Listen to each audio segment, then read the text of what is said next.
Hi, friends. This is part two of Sahu oils, and this is the part that we left out of the original interview, where he's going to describe each one of the sacred oils.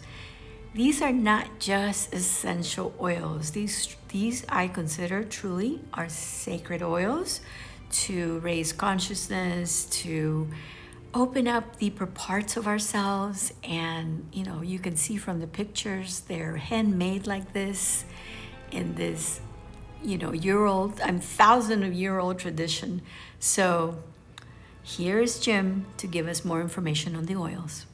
Hi, so this is a short video with Jim about each one of the oils. After I interviewed him, he started to tell me about the oils, and I said, we have to do a separate video on each oil because this is just totally different. Okay, let's begin with the first oil. Let's go through your website. Tell me about Kifi. Was it Kifi oil? Hyphy. Kaifi. Tell Okay. tell my friends about Kaifi, And I'm going to try to be as short as possible because I know please. people don't have time these days. No, so the Kaifi was made specifically for me when I asked and did a little research about ancient Egypt. Kaifi is one of the original seven sacred oils, along with like blue lotus, red rose, and frankincense, and others. It's a super special oil. It was used as incense thousands of years ago, too. You can't find it anywhere. And the family actually has the formula from transcribed hieroglyphics from the Temple of Hathor. They made this specifically for me. It's a super special oil. Awesome. All right, tell me about tamarisk. Tamarisk is another super special oil. I asked the family after watching a YouTube video if they had tamarisk. Tamarisk is actually thousands of years ago one of the first forms of alchemy. The tamarisk bush grows around some of the very sacred temples and statues and all that in Egypt. And what the ancient alchemists did was they would take that bush and somehow through alchemical processes make it into a white powder. So a lot of the pharaohs, when they're buried, you'll see this white powder, and it's the tamarisk powder. So I asked the family if they could make that in oil for me, and they were like, wow, Jim, nobody's asked for that one in a while. So they made me the tamarisk oil, super special, smells crazy holy, and I guess it's for like protection. It's just so unworldly. It's a beautiful oil. Tell me about red spikenard. The spikenard oil is one of the famous trilogy. I think it was frankincense, myrrh, and spikenard. And there's a red and a yellow spikenard. The yellow spikenard is super holy, smells like kind of church. Like I mentioned, some of these smell like kind of like perfumes, but the family is really all about the essence and the vibration of the plant. The red spikenard is almost like an acquired taste, super earthy and kind of pungent, doesn't smell like a perfume. It smells kind of like earthy, grunge earth acquired. It's a beautiful oil, super holy. Tell me about patchouli. The patchouli, a lot of patchoulis are super strong, but since all of these oils are cold pressed, I like to say they smell super pure and soft. That this patchouli is very, very soft, and a lot of people love the patchouli. All right. Tell me about the cinnamon. Cinnamon is not, I don't think the cinnamon bark, I believe, is imported. It goes through the process with the wheel, like all of the oils, and goes into the pyramid. Um, it smells it smells beautiful. It is a very strong. It's almost like you want to like a cinnamon lollipop. It's gorgeous, gorgeous smell. Love the cinnamon. Okay, so tell me a little bit about angelica. Angelica, actually, the story with Angelica is I saw that there's a woman in the UK, Felicity Warner, and she wrote a book called Sacred Oils. And she's what's called a myrrhophore. She's like the mistress of the myrrh, the mistress of the oils. She's got a fascinating story and she's got wonderful YouTubes. This book has 20 sacred oils, Angelica is one of them. I have every single one of those oils. They might not be on the website, but you can email me. And Angelica, again, it smells kind of like cologne perfumey, but there's something about Angelica that this first time that I smelled it, I got emotional. And I'm a dude, and I can't explain it. For me, it's the angel. It's angel, um, angel plant, Angelica. I mean, just a beautiful one. Kind of, I don't know, not caution, but all of this is subjective. I mean, one oil might not be the same for everybody, but it's just a beautiful scent, the Angelica. So tell me about myrrh. So myrrh is super holy, one of the top sacred oils. It's made from resin and it's made from the resin, and it's sustainably harvested, I believe, in Egypt. I don't think on their farm. It's either Egypt or North Africa. And it's made by pressing the resin of this tree that's sustainably harvested. And it's super um, it just smells kind of like church. It's, they're all my babies, but yeah, it's very holy oil. So tell me about Egyptian vanilla, because I've bought so many vanillas and they're terrible. So what The about your vanilla, Egyptian vanilla? yeah, the Egyptian vanilla, again, it goes through the process, the cold press process, but they can't grow because of the climate, the vanilla in Egypt. So I believe they get and I'll have to look this up. They give me all the information. I believe they get the vanilla maybe from Morocco. It's one of the Yeah, they get the peppermint from Saudi Arabia from a trusted family, generational kind of imported family that does that, and then it goes through the process. The vanilla, kind of like the cinnamon, it smells heavenly, like you want to Okay, eat it. that's It's what I just, want to know. yeah, it smells so good. Okay, so tell me about galbanum. Galbanum is another holy oil. I don't know too much about it other than I heard it's super rare. They actually grow that plant on their farm. It's funny how they've got 75 acres of land alongside the Nile. And when I ask them, do you grow these on your farm? Do you get it from a neighbor's farm or do you import? It seems like a lot of the holy oils that like the helichrysum and the galbanum. People that are really into oils, a lot of those are just grown right on their farm. I was going to It's ask you about helichrysum next. Yeah, Yeah, yeah, it's because another holy oil that's pretty I rare. Yes, and I use helichrysum a lot for so many issues. It's one of those oils that everybody needs to have in their medicine cabinet. They really do. it's Uh, amazing. And I don't know, Vanessa, when it comes to helichrysums, a lot of these I can't compare because I wasn't into aromatherapy to compare with other kind of like brands, but this helichrysum smells amazing. yeah, helichrysum is not really known for its smell, Yeah, and the holy more for its basil. properties. Yeah, I've got Or- holy basil too that smells amazing that I don't have on the website, but and I don't know all the uses for holy basil, and the holy basil just smells unworldly. A lot of these do, and they don't care. Like that's not their goal. That's the beautiful thing about these oils. So then let's talk a little bit about the blends, because when we finished the first interview, you started to tell me about the blends and I'm like, okay, my people need to know about the blends. Yeah, So tell me about the blends. yeah. I'll tell you about the two, a couple of the major ones too that we talked about. Since your community is a lot of healers and practitioners. Um, I created a blend with a pioneer in autism called Awesomeism. Her name is Susie Miller, and it's for children on the spectrum. It grounds children on the spectrum. It's an amazing blend.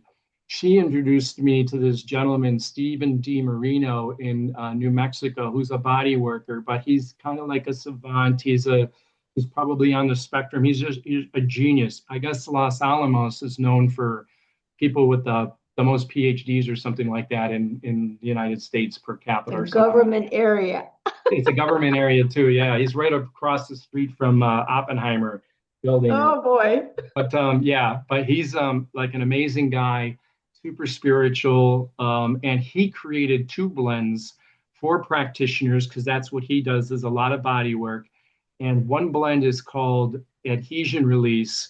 And he did this because his wife had some complication. And he's been working with oils for 15 years, but loves Sahu oils.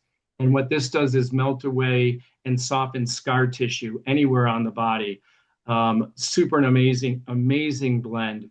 And then what he did, another blend that's really good for practitioners is called Unlock. And what Unlock does is he's an expert in the phrenic nerve, not the vagus nerve, the phrenic nerve. He says that's where it's at these days.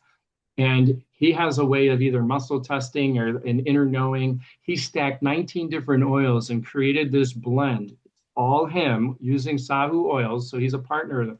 And what it does is it regulates the nervous system.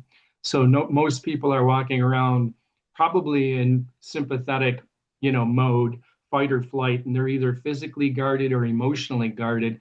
He created a blend that basically, if you're in parasympathetic and you're really relaxed, it'll regulate you and move you towards sympathetic. But most people, I think, are in sympathetic.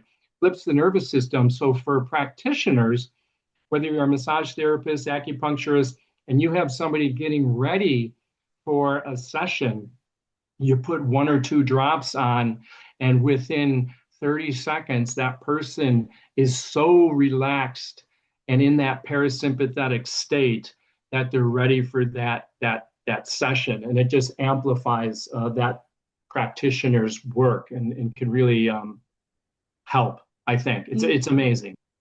You also talked about another blend about being authentic.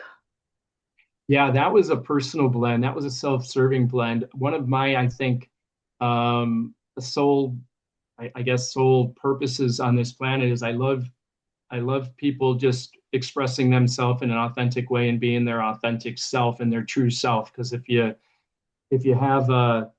your authentic self, then there's just a freedom associated with being and finding your authentic self and your authentic voice. So I created that blend, tested it, and actually it was initiated in Greece at the Oracle. So it's got Oracle energy, and I got water from the Oracle and a master blend. But it's really to help you become your authentic self. And the beautiful, I mean, I test all these oils for me. I would go to bed and I would put a couple drops on my heart chakra, third eye, maybe around my throat, and I would fall asleep. 9.9 out of 10 times when I use that blend before bed, I have these dreams that I never, kind of experience, and I know I'm shedding layers of something. Pretty Yeah, incredible. that's amazing. Any other blend that you want to talk and tell my friends about? God, they're all special. I did 10 collaborations. We did a Mouth of Goddess blend that had that. What it does is I work with an expert in, she's a toner, and we created this blend that kind of unifies three chakras, like that. I don't even know the name of two of them. It's just a beautiful blend that helps you kind of like with this heart voice coherence. That's a special blend. I work with a specialist that loves empowering women, and we created a blend called Empower, and it gives you that confidence. I also created a blend because I had a ceremony. We won't get into the ceremony, but it's called Solar Radiance, and it's for self worth. I think I might have had in the past subconscious challenges with self-worth, and this blend is a combination of a bunch of different oils that really kind of they balance the solar plexus chakra. And when I put that on, I feel, and I normally don't feel, but you can just feel a shift. It's another super special blend. Wonderful. Any other oil? Tell me about the frankincense. Frankincense, there's an unfiltered and a filtered frankincense, and it's unlike the kind of perfumey type oils, which is a staple of the Egyptian oils. The Say that frankincense, again. well, a lot, some of the oils kind of smell like cologne and perfume, just the way they are. The frankincense is super earthy, the unfiltered, and it has bits of the resin in the bark, and it's just it's a beautiful, it's not as strong as essential oil frankincense. It's just super earthy and grounding. It's the king of oils. And what about sandalwood? Sandalwood is another softer one. It's super potent. It's a really well known in the world of oils. Sandalwood. It's cold pressed, so it's the full spectrum of the sandalwood, and it's softer, almost like the cedarwood and the sandalwood are just soft, but it's this that full plant. One thing I can talk about super quickly is we haven't really touched on any of the sprays, but I worked with a sleep expert, and we created a cheaper, more cost efficient spray called Celestial Rest. And there's a blend too. And I swear I have no problem sleeping at all. But a couple spritzes of this lavender vanilla spray on your pillow, or if you use the roll on, and it'll last forever. I I sleep right until like 6 o'clock in the morning. It's just Awesome. we got some special sprays. I've got another kind of like influencer podcaster that has a podcast called The Beach Speaks, and there's a spray called The Beach Speaks that was fun because it doesn't smell too vacationy with coconut, and it's kind of earthy and salty, but it smells kind of like the beach. It's beautiful. And So the sacred smudge is one of the highest sellers too, and okay. that's a smokeless smudge spray that has 10 like Palo Santo and sage and lavender. It's it could be like the best on the planet. A lot of the thing, I'm glad that I had a chance to speak to a lot of your practitioners, but not to under like these oils could be the most rare and most pure oils on the planet. Like sans any ego, they're just that special because they're not corrupted at all. So what about Palo Santo? I guess they bring that from South America? Palo Santo, I'd have to look at the origin. I don't think they grow it there. They might. It smells lovely. It's again softer. A lot of these are softer than what you're used to, but it's just that full expression of the plant. And for those, I've got a good friend of mine that he's like, man, that is just like my favorite. It's my favorite oil. He calls it his jam. It's super, super nice. Yeah. What about oh my gosh, jasmine? The jasmine that I have is and I don't know, I'm not a huge jasmine aficionado, but it's called like Lowell. Have you heard of Lowell Arabian jasmine? It's supposed No. to be so it's just I don't know what normal jasmine is supposed to smell like, but this smells so beautiful. Um it's not cheap, but it's super special. And quick note on a lot of these oils too. Since a lot of the oils, the prices look like they're a lot of money, these are pure oils that you only need a drop. I mean, you can literally get 10 milliliters of a carrier oil like fractionated coconut oil or jojoba, and then put 3, 4, 5 drops like the big, like doTERRA and Young Living do. If you buy a Harmony roll-on from doTERRA and they have 5 or 6 drops of an essential oil. So that one bottle that you purchase can literally last a year. Just Right. quick note. Yeah. Right. Any other oil that you want to tell us about before we finish? I think you hit all of them. I think you hit every one of the oils. And anyone that has any questions at all can email me at any time too. All right. And also let's tell me about the Blue Lotus. I know we talked about it in the first interview, but just really quick, tell me about Super the Blue quick, yeah, Lotus. okay. Super quick about the Blue Lotus is the Egyptians are suppressed, even though in Luxor, which is popular for Blue Lotus, there's Blue Lotus hieroglyphs everywhere, the hieroglyphics, and there's no demand for it because the Egyptian government suppresses and basically doesn't tell the citizens that it really opens your mind. It doesn't grow alongside the Nile anymore, and there's no demand for it. And so there's not many places that even I don't know. And I mentioned this when we talked. 99% of the Blue Lotus that you see online is from Thailand, Sri Lanka, or maybe like Cambodia or Vietnam. There might not be anything wrong with it. It might be all Blue Lotus, but it's not Egyptian Blue Lotus. Anyone that claims that they have Egyptian Blue Lotus, chances are I've emailed them and congratulated him because there's only, from what I understand, two sources that even grow the blue lotus. It's so hard to find. They harvest the plant in March and October. It was late this year. The supply that I have might be. I think I'm going to be able to get a supply this year too, but you can't find it. It's probably the most rare.